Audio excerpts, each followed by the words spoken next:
ਸਕੂਨ ਨਾਲ ਆਪਣੀ ਜਗ੍ਹਾ ਦੇ ਉੱਤੇ ਆ ਕੇ ਖੜੇ ਹੋ ਜਾਓ।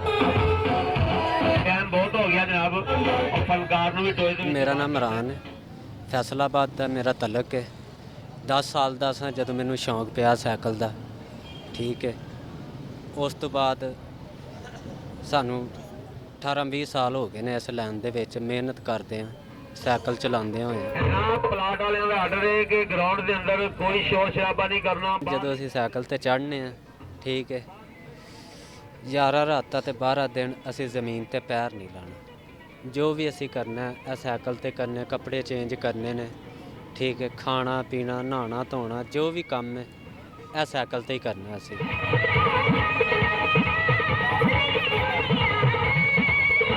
ਜ਼ਿੰਦਗੀ ਮੌਤ ਦੀਆਂ ਐਟਮਾਂ ਕਰਕੇ ਦਿਖਾਈ ਦੀਆਂ ਨੇ। ਟਰੈਕਟਰ ਆਪਣੇ ਤੋਂ ਗੁਜ਼ਾਰੀਦਾ, ਜਿਸਮ ਨੂੰ ਅੱਗ ਲਾਉਣ ਵਾਲੀ ਕਰੀਦੀ ਹੈ, ਗਲੇ ਦੇ ਵਿੱਚ ਸੁਆਹ ਗੁਜ਼ਾਰੀਦਾ, ਠੀਕ ਹੈ। ਮੋਟਰਸਾਈਕਲ ਗਲੇ ਦੀ ਸ਼ਾਰਕ ਨਾਲ ਰੋਕੀ ਦੀ ਹੈ। ਤੂੰ ਭਰਾਟ ਉਹ ਜਿਸਮ ਤੇ ਤੋੜੀਦਾ, ਜਿਸਮ 'ਚੋਂ ਖੂਨ ਕੱਢੀਦਾ ਆਪਣੇ ਭੈਣਾਂ ਭਰਾਵਾਂ ਦੀ ਰੋਜ਼ੀ ਵਾਸਤੇ।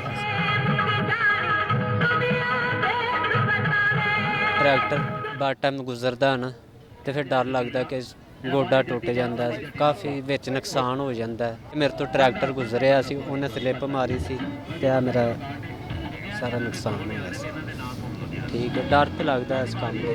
ਇਸ ਟੋਏ ਦੇ ਵਿੱਚ ਰਹਿਮਤ ਅਖਤਰ ਨੂੰ ਬੰਦ ਕੀਤਾ ਗਿਆ, ਉੱਤੇ ਫੱਟੇ ਰੱਖ ਕੇ ਦਰੀ ਵਿਛਾ ਕੇ 6-7 ਜਣੇ ਹੁੰਦੇ ਆ। ਕਾਫੀ ਇਲਾਕਿਆਂ 'ਚ ਜਾਈਦਾ, ਪਿੰਡੀ ਜਾਈਦਾ, ਸਲਾਮਾਬਾਦ ਜਾਈਦਾ, ਗੁੱਜਰ ਖਾਂ ਜਾਈਦਾ, ਐਬਟਾਬਾਦ ਜਾਈਦਾ, ਮਲਤਾਨ ਜਾਈਦਾ, ਮਨਸੇਰੇ ਜਾਈਦਾ, ਪੂਰੇ ਪਾਕਿਸਤਾਨ 'ਚ ਜਾਈਦਾ, ਠੀਕ ਹੈ। ਕੋਈ ਐਸਾ ਇਲਾਕਾ ਹੁੰਦਾ ਉੱਥੇ ਨਹੀਂ ਚੱਲਣ ਦਿੰਦੇ, ਫਿਰ ਕਿਸੇ ਹੋਰ ਇਲਾਕੇ 'ਚ ਚਲੇ ਜਾਈਦਾ।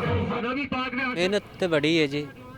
ਬਾਕੀ ਸਾਡੇ ਭਰਾ ਜਿਹੜੇ ਵੇਖਣ ਆਉਂਦੇ ਨੇ, ਕਈ ਸਾਡੇ ਵੀਰ ਐਸੇ ਨੇ ਤਾਮਣ ਕਰਦੇ ਨੇ, ਕਈ ਐਸੇ ਨੇ ਸਾਡੇ ਨਾਲ ਨਹੀਂ ਕਰਦੇ। ਜਿਹੜਾ 3 ਘੰਟੇ ਤੋਂ ਬਾਅਦ ਤੁਹਾਡੇ ਕੋਲ ਆ ਰਿਹਾ। ਸ਼ਾਦੀशुदा ਹਾਂ, ਮੇਰੇ 2 ਬੱਚੇ ਨੇ, ਫੈਮਿਲੀ ਸਾਡੀ ਫੈਸਲਾਬਾਦ ਰਹਿੰਦੀ ਅਤੇ ਮਹੀਨੇ ਬਾਅਦ ਅਸੀਂ ਘਰ ਆਪਣੇ ਜਾਈਦਾ ਪ੍ਰੋਗਰਾਮ ਖ਼ਤਮ ਕਰਕੇ। ਬੱਚੇ ਯਾਦ ਆਉਂਦੇ ਨੇ, ਬਾਕੀ ਕੀ ਕਰੀਏ, ਬੱਚਿਆਂ ਨੂੰ ਕਮਾ ਕੇ ਵੀ ਤਾਂ ਇੱਥੋਂ ਹੀ ਦੇਣੇ ਨੇ, ਪੇਟ ਲੱਗਾ।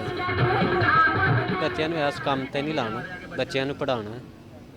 ਇਹ ਕੰਮ ਤਾਂ ਸਾਡਾ ਸ਼ੌਂਕ ਸੀ, ਸ਼ੌਂਕ ਤੋਂ ਬਾਅਦ ਇਹ ਸਾਡੀ ਮਜਬੂਰੀ ਬਣ ਗਈ, ਬੱਚਿਆਂ ਦੀ ਰੋਜ਼ੀ ਬਣ ਗਈ ਸਾਈਕਲ ਚਲਾਉਣਾ। ਸ਼ੁਕਰੀਆ ਸ਼ੁਕਰੀਆ ਸ਼ੁਕਰੀਆ ਸ਼ੁਕਰੀਆ ਜੀ, ਤਾਮਨ ਦਾ ਸ਼ੁਕਰੀਆ ਜੀ, ਧੰਨਵਾਦੀ ਦਾ ਬਹੁਤ ਬਹੁਤ। ਚਲੋ ਜੀ, ਸ਼ੁਕਰੀਆ ਜੀ, ਇਨਾਮ ਦਾ ਸ਼ੁਕਰੀਆ।